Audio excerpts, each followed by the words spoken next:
پاکستان اور دنیا بھر میں دیکھنے اور سننے والوں کو الفت مغل کا سلام. آپ میرے یوٹیوب چینل اور فیس بک پہ ہی دیکھ رہے ہیں. ان دنوں ایم کیو ایم پاکستان کو اپنی بقا کے لالے پڑے ہوئے ہیں. ایم کیو ایم پاکستان اس وقت پریشان ہے کہ کس طرح اپنی سیاسی زندگی کو بچا سکے, کیونکہ اس وقت ایم کیو ایم پاکستان کی جو گردن ہے وہ الطاف بھائی کے ہاتھ میں آ چکی ہے, اور الطاف بھائی جب چاہیں ایم کیو ایم پاکستان کی سیاست کے طوطے کی گردن مروڑ کر اس کہانی کو ہمیشہ کے لیے ختم کر دیں. اصل معاملہ ہے کیا کہ کراچی کی سیاست اس وقت چل کہاں رہی ہے اور کراچی سوچ کیا رہا ہے, یہ چیزیں ہم آپ کے سامنے کچھ بڑے ڈیٹیل رکھنے جا رہے ہیں. اس کی وجہ یہ ہے کہ ہم نے تقریباً 15 سال کراچی میں صحافت کی ہے, اور کراچی کے ایک ایک حلقے سے ہم واقف ہیں, ایک ایک آبادی کے مزاج کو سمجھتے ہیں, وہاں کے ووٹرز کے مزاج کو سمجھتے ہیں. یہ بھی ہم آپ کو بتاتے چلے اپنی ویڈیو میں کہ آئندہ انتخابات میں کراچی سے پاکستان تحریک انصاف ایک بڑا سرپرائز دے گی. دیکھنے والوں کو ابھی نظر نہیں آ رہا, یقیناً جو دیکھنے والے ہوتے ہیں وہ قیامت کی نظر رکھتے ہیں, اور جب وقت آئے گا تو پھر آپ کو پتہ چلے گا کہ پی ٹی آئی نے کراچی میں کیا کیا ہے. ایم کیو ایم پاکستان اس لیے پریشان ہے کیونکہ انہیں شبہ ہے یا پھر کچھ اشارے دیے ہیں الطاف بھائی نے کہ شاید آنے والے انتخابات میں الطاف حسین انتخابات سے کچھ دن پہلے یہ اعلان کر سکتے ہیں, جو انہوں نے ابھی کیا بھی ہے, کچھ اپنے جو ان کے رفقائے کار ہیں ان کے ساتھ ان کی ڈسکشنز ہوئی ہے, اور یہ صدا جو ہے یہ ایم کیو ایم پاکستان کے کانوں تک پہنچی ہے تو ان کے پاؤں سے زمین نکل گئی ہے. اسی لیے تو ایم کیو ایم جو کہ سندھ اور اردو بولنے والوں کی سیاست کرتی ہے, ہم کبھی بھی لسانیت کے حق میں کبھی بھی میں نہیں رہا, لیکن ایم کیو ایم پاکستان کو اپنی بقا کی ضرورت کے لیے پنجاب آنا پڑا اور ہاؤس آف شریف کے سامنے ماتھا ٹیکنا پڑا. اب کیا مسلم لیگ نون کراچی میں ایم کیو ایم کو کوئی سپورٹ دے سکتی ہے یا نہیں دے سکتی, یہ اصل سوال ہے. اس پر ہم آخر میں بڑی ڈیٹیل کے ساتھ آپ کے سامنے رکھیں گے. فی الحال یہ بتاتے ہیں کہ الطاف حسین کیا کرنے جا رہے ہیں. ہماری اطلاعات یہ ہے کہ الطاف حسین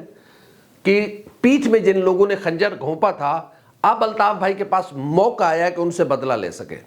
اور ٹھیک ٹھاک بدلہ لے سکے. اس کی وجہ یہ ہے کہ جس طریقے سے الطاف حسین, ظاہر ہے کچھ اگر انہوں نے غلط کیا تھا تو آئین پاکستان اور ادارے اس کے ساتھ, ظاہر ہے آئین کے پاکستان کے خلاف مطابق ان کے خلاف کارروائی کی جانی چاہیے تھی, کارروائی کی بھی گئی اور بہت ساری چیزیں آپ نے دیکھی بھی. لیکن الطاف حسین کو اپنے ساتھیوں سے گلہ ہے کہ اگر ان سے کچھ غلط ہوا تھا تو کم سے کم ان کے ساتھی ان کے ساتھ کھڑے رہتے تو یہ معاملہ ٹل جاتا, کہیں پر کچھ ایسا ہو جاتا, کیونکہ ایسے مواقع آئے کہ ایم کیو ایم پاکستان چاہتی تو الطاف حسین کے لیے پولیٹیکل سپیس مانگ سکتی تھی. لیکن چونکہ خالد مقبول صدیقی, ظاہر ہے ایم کیو ایم کی کنوینئرشپ بڑی مزیدار ہوتی ہے اور پھر ایم کیو ایم کی قیادت کرنا وہ بڑا مزیدار ہوتا ہے, ان کو پچھلے حالات سے وہ بھولے ہوئے تھے. ظاہر ہے الطاف حسین کا اپنا ایک معاملہ تھا. الطاف بھائی جس طریقے سے اردو سپیکنگ کو جیسے انہوں نے مٹھی میں بند کیا ہوا تھا یہ تو سب کو پتا ہے, لیکن ظاہر ہے الطاف بھائی کا اپنا ایک کرزما بھی تھا, الطاف بھائی کا اپنا ایک طریقہ واردات بھی تھا. تو اس کے بعد سے اب چونکہ انتخابات آ رہے ہیں اور ایسی صورتحال بنی ہوئی ہے کہ اس وقت جو کراچی کو اون کرتی ہے یا کراچی کے سر پہ جو سیاست کرتی ہے یا کراچی کے لوگوں کے نام پر جو مال بٹورتی ہے, جو فنڈز لیتی ہے, جو سارے نعرے یہ وہ, کبھی صوبے کا نعرہ کراچی سندھ صوبہ بنے گا, شہری علاقوں پہ صوبہ بنے گا, یہ سارے پرکشش نعروں کی بیس پر تو معاملہ نہیں چلنے والا. اس وقت اگر جو حقیقی دیکھا جائے تو 3 بڑی سیاسی جماعتوں کے درمیان کراچی میں الیکشن ہونے جا رہے ہیں. جو انتخابات ہوں گے آپ دیکھ لیں گے, ہماری ویڈیو کو آپ سنبھال کے رکھ لیجئے گا, اور جس دن انتخابات کے نتائج ہے اس کو لازمی سنیے گا, لفظ بلفظ انشاءاللہ تعالیٰ آپ کے سامنے آئے گی, کیونکہ ہم بالکل حقائق پر کے مطابق آپ کے سامنے بات رکھ رہے ہیں. پاکستان تحریک انصاف پہلے نمبر پر ہوگی کراچی میں, پاکستان پیپلز پارٹی دوسرے, اور پاکستان جماعت اسلامی, پیپلز پارٹی اور جماعت اسلامی یہ اوپر نیچے آ سکتی ہیں. ایم کیو ایم فی الحال یہ ہے کہ ایم کیو ایم کو اپنی سیٹیں, ان کی قیادت کو اپنی سیٹیں نہیں مل رہی. ایون خالد مقبول صدیقی اور فاروق ستار بھائی اور ان لوگوں کو اب لالے پڑے ہوئے کہ کیا تو کیا جائے, کیونکہ ظاہر ہے کہ الطاف حسین اگر یہ کہہ دیتے ہیں کہ اردو بولنے والے ووٹرز ووٹ ڈالنے نہیں جائیں گے, میں اس الیکشن کا بائیکاٹ کر رہا ہوں,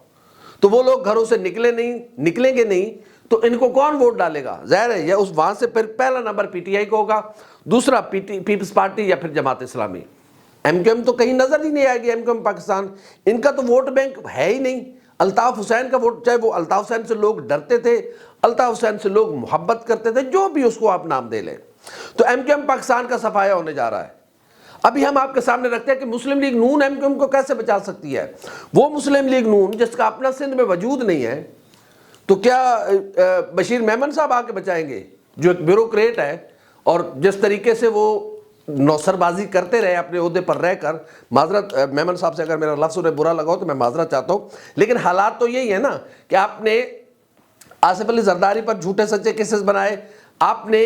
عمران خان کے خلاف کہ مجھے واش روم میں بند کر دیا اور مجھے یہ کہا اور مجھے وہ کیا، آپ نے میاں صاحب کا دل جیتنے کے لیے، آپ تو بڑے پلانر نکلے کہ آپ کو پتہ تھا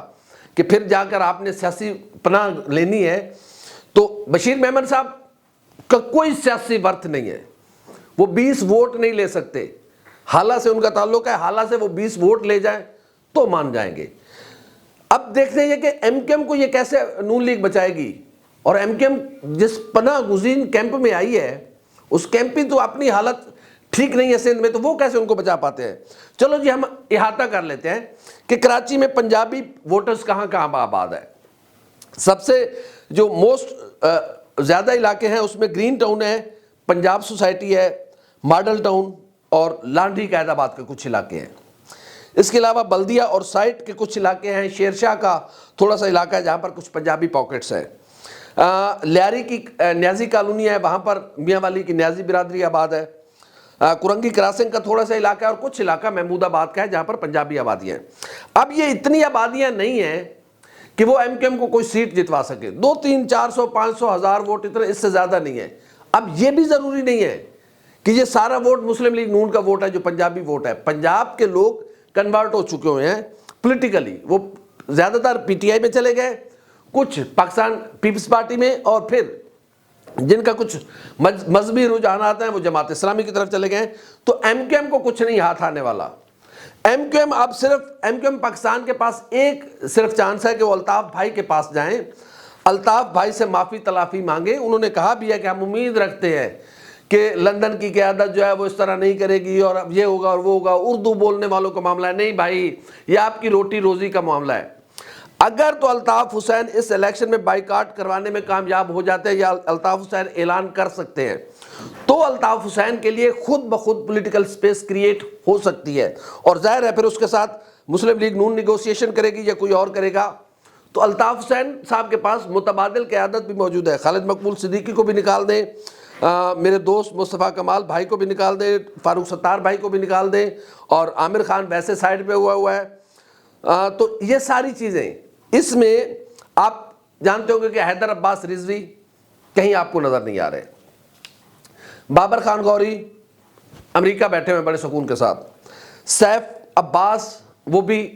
ایم کیو ایم پاکستان کے ساتھ نہیں ہے، اسی طرح واسع جلیل، مصطفیٰ عزیز آبادی، قاسم بھائی، یہ سارے لوگ ابھی بھی الطاف حسین کے کیمپ میں ہیں۔ تو الطاف حسین صاحب کے پاس متبادل قیادت موجود ہے، ظاہر ہے وہ کسی اردو بولنے والے نوجوان پڑھے لکھے لڑکوں کو کھڑا کریں گے، تو خالد مقبول صدیقی کو بھی تو ایسے ہی لائے تھے نا وہ، یہ کچھ ظاہر ہے کوئی اتنے جینیس لوگ تو نہیں تھے۔ الطاف حسین صاحب کے پاس اس طرح کے بڑے نوجوان ہیں جو یوں دنوں میں آگے آئیں گے۔ فیصل صاحب زوری بھی وہ بھی الطاف بھائی کے کیمپ کو چھوڑ چکے ہوئے ہیں، تو ظاہر ہے فیصل صاحب زواری بھی ایک نوجوان پڑھے لکھے نوجوان ہیں، ان کو الطاف حسین صاحب آگے لائے، وہ وفاقی وزیر بنے، سینیٹر بنے، بہت سارے عہدے انجوائے کیے۔ تو اب اگر تو الطاف حسین ان انتخابات کا بروقت بائیکاٹ کر دیتے ہیں اور اعلان کر دیتے ہیں کاغذات نامزدگی کے جمع ہونے سے پہلے، اور اس کو تھوڑا سا ان کے لیے سپیس پیدا ہوگی کہ وہ لوگوں کے ساتھ نیگوشیٹ کر سکتے ہیں، پھر ظاہر ہے مسلم لیگ نون رابطے کرے گی یا جو بھی ہے، تو ایم کیو ایم پاکستان کی ہمیں حالت کوئی نظر نہیں آتی۔ اور آج آپ لکھ لیں کہ کراچی میں اگر انہی سرکمٹانسز میں، انہی حالات میں جو موجودہ وہاں پر چل رہے ہیں، ان حالات میں پہلے نمبر پر پاکستان تحریک انصاف آئے گی، وہ قومی کی سیٹیں ہوں یا پھر صوبائی کی سیٹیں ہوں۔ دوسرے نمبر پر جماعت اسلامی اور پیپلز پارٹی، یہ ایک اوپر نیچے ہوگی۔ میری نگاہ میں صرف زیادہ سے زیادہ 2 تو 3 تو بہت زیادہ ہو جائیں گی، 2 میکسیمم، 2 قومی کی یا 2-3 صوبائی کی، وہ بھی بڑی مشکل سے میں مارجن دے رہا ہوں، میرا دل نہیں چاہ رہا، یہ مجھے جو وہاں کے حالات میں دیکھ رہا ہوں مجھے تو نظر نہیں آ رہا کہ ایک بھی سیٹ آ رہی ہے، لیکن چلو تھوڑا سا مارجن دے دینا چاہیے۔ تو پاکستان مسلم لیگ نون کراچی میں یا سندھ میں ایم کیو ایم کی جان نہیں بچا سکتی۔ اس کی وجہ یہ ہے کہ وہ وقت گئے جب فاختہ اڑاتے تھے میاں صاحب یا جو بھی معاملات تھے، تو وہ ایک ٹی ٹی پستول تھا، ایک بھتہ تھا، ایک بوری بند معاملات تھے، وہ ساری چیزیں جب ختم ہوئی اردو بولنے والوں نے آزاد سانس لیا ہے۔ تو ظاہر ہے ایم کیو ایم نے کیوں نہیں بلدیاتی انتخابات میں حصہ لیا؟ ایم کیو ایم پر کوئی بھار نہیں تھا، نہ کوئی خدا نہ کرے اس وقت آپریشن لانچ ہوا تھا، نہ کوئی ایسی بات تھی۔ آپ تو اس وقت حکومت میں بیٹھے ہوئے تھے، آپ تو اس وقت عمران خان کے خلاف آپ نکلے اور اس پی ڈی ایم کا اتحاد کا حصہ بنے اور اس حکومت کا حصہ بنے، آپ تو مزے میں تھے، کیوں بائیکاٹ کیا تھا؟ کچھ سمجھ آتی ہے آپ کو؟ یہ ہلکا بندیاں بہانہ تھیں۔ آپ کو کراچی کے لوگوں پر اعتماد تھا تو ہلکا بندیاں کیا بیچتی ہیں؟ آپ تو جیتتے، اس لیے کہ آپ کو پتا تھا کہ لوگ آپ کو ووٹ نہیں کریں گے، یہ آپ جانتے ہیں۔ اور جو کہتے ہیں نا کہ مردہ حالات، قبر کے حالات مردہ ہی جانتا ہے، تو آپ کو یہ پتا ہے کہ آپ کو وہاں سے اب ووٹ نہیں ملنے والے۔ تو اب الطاف بھائی دیکھتے ہیں کیا کرتے ہیں، لیکن اس وقت ایم کیو ایم پاکستان کی گردن الطاف بھائی کے ہاتھ میں ہے۔ موجودہ سیاسی حالات میں اگر دیکھا جائے تو آئندہ انتخابات میں پہلے نمبر پر کراچی میں پاکستان تحریک انصاف ہوگی اور دوسرے نمبر پر پاکستان پیپلز پارٹی یا پھر جماعت اسلامی جو ہے وہ نشستیں لے گی۔ تو سیاسی طور پر ایم کیو ایم پاکستان کی جو گردن ہے وہ اس وقت الطاف بھائی کے ہاتھ میں آ چکی ہوئی ہے، اور الطاف بھائی جب چاہیں ایم کیو ایم کی سیاست کے طوطے کی گردن مروڑ کر اس کہانی کو ہی ختم کر دیں۔ اب الطاف بھائی اس کہانی کو ختم کرتے ہیں یا پھر اس کہانی کا آغاز نئے سرے سے کرتے ہیں، آنے والے دنوں میں سارا معاملہ کھل جائے گا۔ ہماری ویڈیو آپ کو کیسی لگی؟ لائک کریں، کمنٹ کریں، سبسکرائب کریں، بیل آئیکن کے بٹن کو بتائیں تاکہ جو میں ہماری ویڈیو ہے سب سے پہلے آپ تک پہنچے۔ اللہ حافظ ناصر۔